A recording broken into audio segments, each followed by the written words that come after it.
Evening all, Stephen here. Welcome back to my fireside on Friday evening. I don't think that's too loud. As I've said before, it's right behind my ear, so it's difficult to tell. Smoking.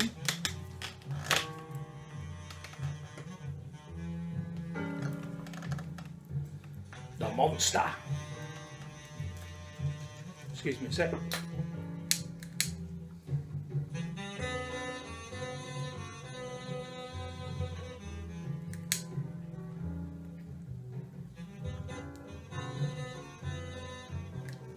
And in it,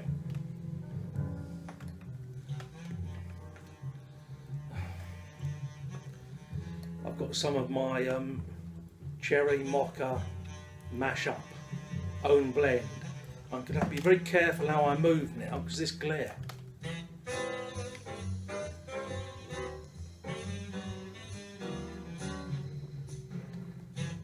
How are we all doing?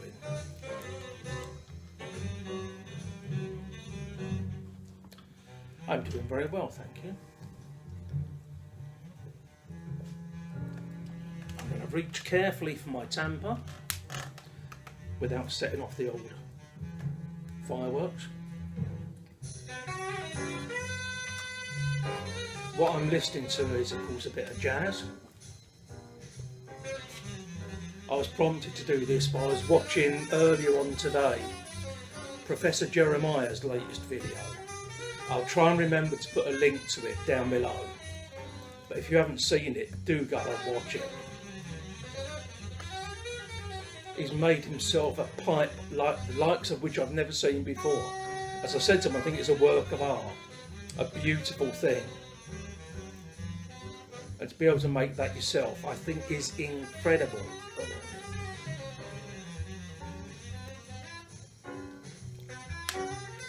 And he was playing some jazz in the background, so that puts me in the mood for this.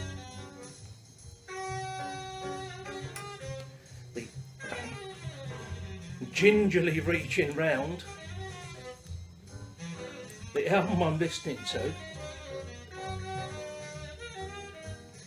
one of the greatest British jazz men of all time. He sadly died at a young age, as so many jazz men do. Too much booze, too much heroin, too much living the fast life. And ended up dying in his late 30s. A man called Tubby Hayes. This is a live album. Tubby Hayes Quartet, Tubby's Groove.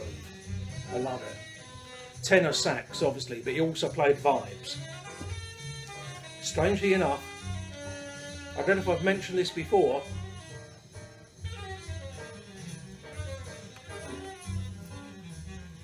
does that help?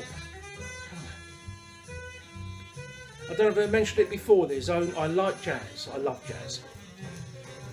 There'll be two instruments I can't stand. Not can't stand, but really aren't that keen on in jazz terms. One is the flute. For me, jazz flute just doesn't work. Don't know why. It doesn't have the emotion. It can't convey the feeling that sax and trumpet do. And the same goes for vibes, for the same reason. Just a bit too cold and sterile for me. But he'll be playing vibes on the next track anyway.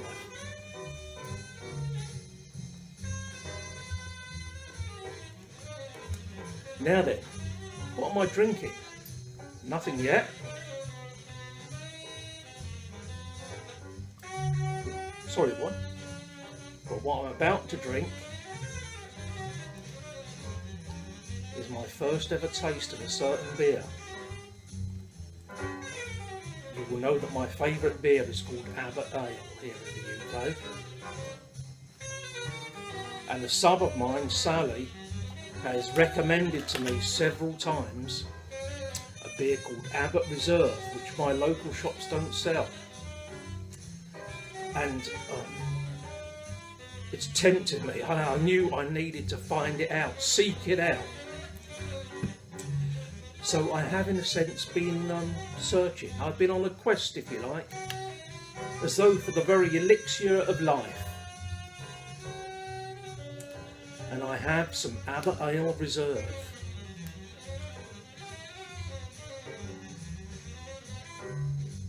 And I'm about to have my first ever drink of it.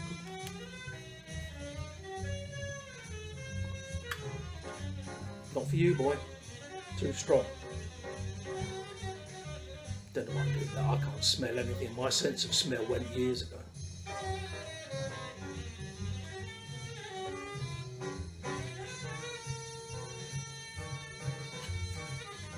Ooh.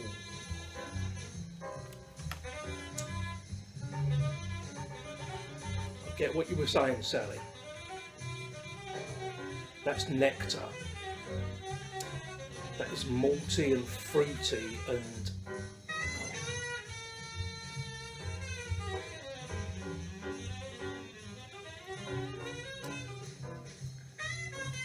I'm going to savour that. Thanks for the tip. I'm not going to do a review because who cares what I think? I certainly don't.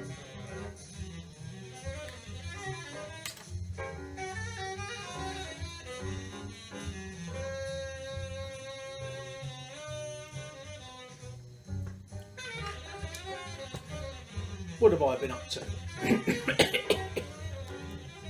Catching up on a few videos. I apologise for the hood, but it's because the light is shining off my shiny head. I cut my hair today, so there's no hair left up there. Not ideal.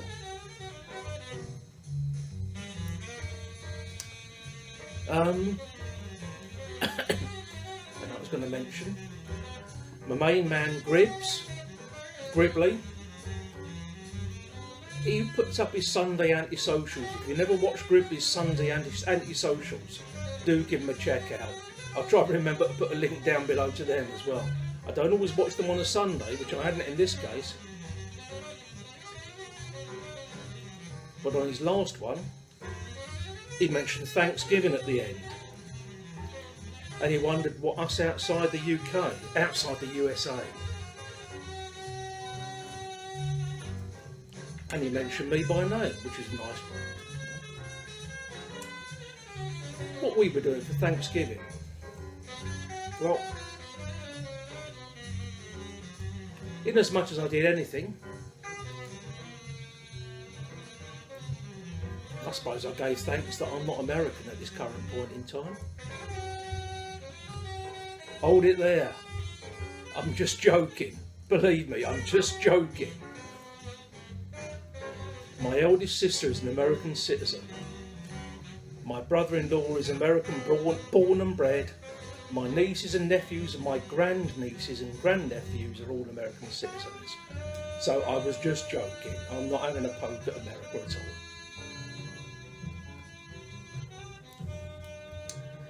all. I'd like to say that I did yesterday. I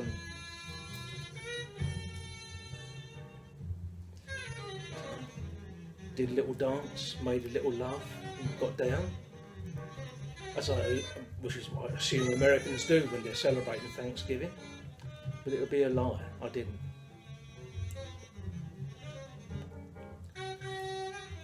Might give you an insight to my life, Max, if I tell you that the highlight of my day yesterday, Thanksgiving Day for you in the States, was watching your Sunday anti-social from last Sunday.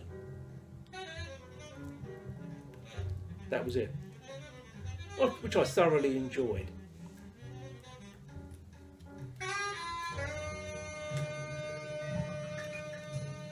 I actually left because Max invites questions and he answers them. I'll give him credit for that. I've thought about doing the same kind of format myself, but I probably never get round to answering them. But I left you a question under yesterday's. It wasn't the first question I thought of, but it's getting a bit too warm here. Plus, having the hood up messes with my acoustics, so I don't know.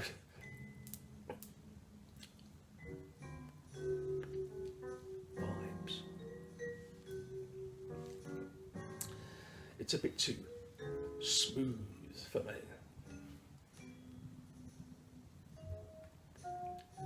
But yeah, I left a question for Max for his next antisocial under last Sunday's video. I actually left 2 questions, but the second one was prompted by the fact that he happened to mention in passing, that his favourite candy is Smarties. And I thought, you know, we've got a bond here. We've got a bond here beyond the pipe, the long rambling videos, the love of brutal Cormac McCarthy novels, and a liking for the Coen brothers. I thought we shared a liking of sweets, as we call them here, or candy, as you call them in the States. And so I immediately jumped in with a question: do you suck or crunch your Smarties, as it were? And after I left the question, it occurred to me, we tend to get a bit sort of blinkered here in the mother country, and we forget that outside of God's own land, people do things differently. You know, they call things by the wrong name, they drive on the wrong side of the road, all that kind of stuff. And so I went away and checked, and sure enough, what you call Smarties in the States are not what we call Smarties here in the UK. So I took the question down, although on reflection I think it could have stood. I'm going to show you some Smarties from the UK.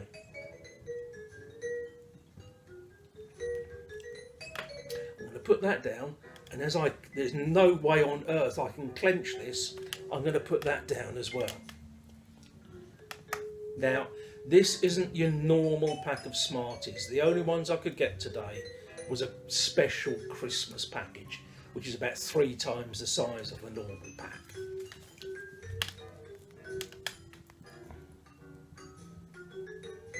Smarties. They always come in a round cardboard tube though. Look at that. Oh. Look, feast your eyes. These are little chocolate pills covered in a crisp sugar coating. And they're delicious. And so I wondered, because I thought you ate this kind of Smarties, whether you suck them or crunch them. Me, I like to let them go midway, until the sugar coating has softened but it still retains a certain crisp to it, and the chocolate inside has melted, and then you just gently, and the melted chocolate comes out.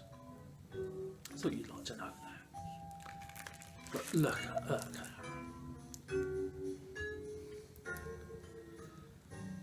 It looks like, you know, look at that.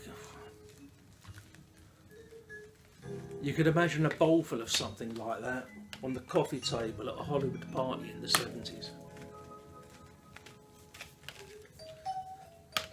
Valley of the Dolls. Uppers, downers and side-to-siders. But no, they're just chocolate.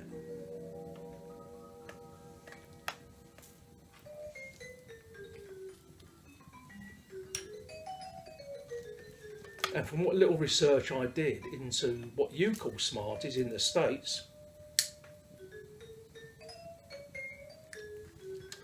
they seem to be a sort of semi-hard kind of sherbety candy. Concave, I believe, and they bear a very close resemblance to a sweet that I couldn't get today because of a supermarket I had to go in to get the Abbott Reserve, although my normal one probably had it. They go by the name here of Swizzles Fizzers. They come in a little cellophane twist. You know, you get a little pack of them, but they're not quite as big as what you call Smarties there. So I think what you call Smarties, I think I've said that enough now, I've repeated it enough times. is a cross between what we call fizzers and another sweet made by the same company called refreshers, which are probably bigger than your stuff. All fascinating, isn't it? But I do wonder, I might reinstate my question. Do you suck them or crunch them? We need to know.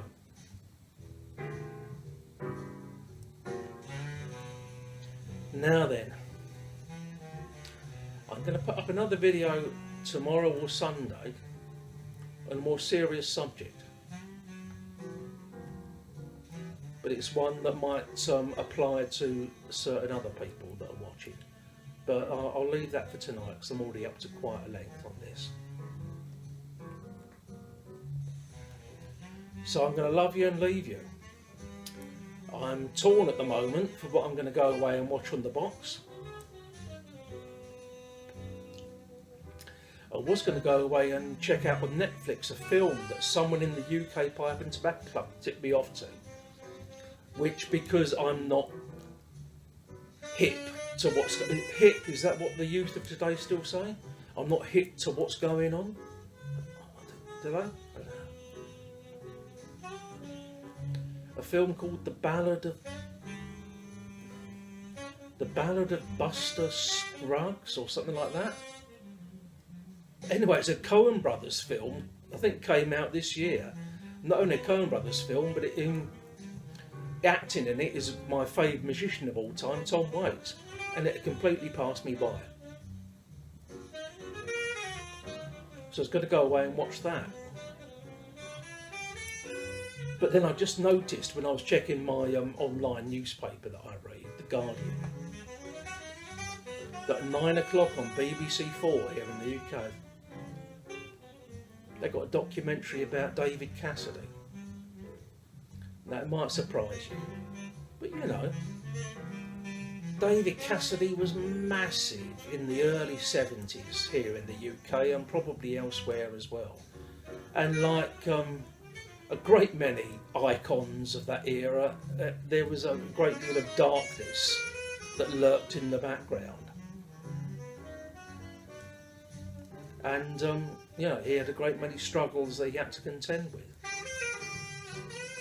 And those kind of programmes fascinate me, so I might watch that instead and record the Ballad of Krusty Bugs or whatever it is for another time.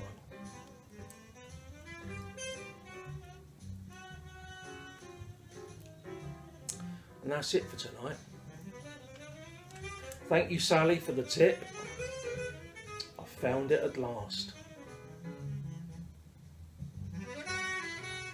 It's Abbott, my favourite beer, but it's Abbott taken up to 11.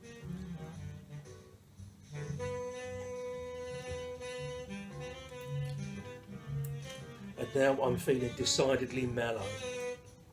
Perhaps a bit too mellow to be recording a video.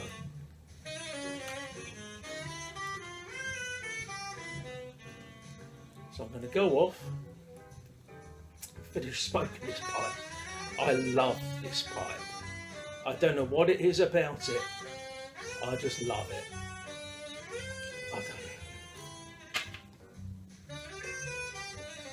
I'll try and put those links down below to Max's Gribley's last Sunday antisocial, although I'm sure you're all subscribed to him already. And to Professor Jeremiah's video on the pipe that he's made. You've got to check it out.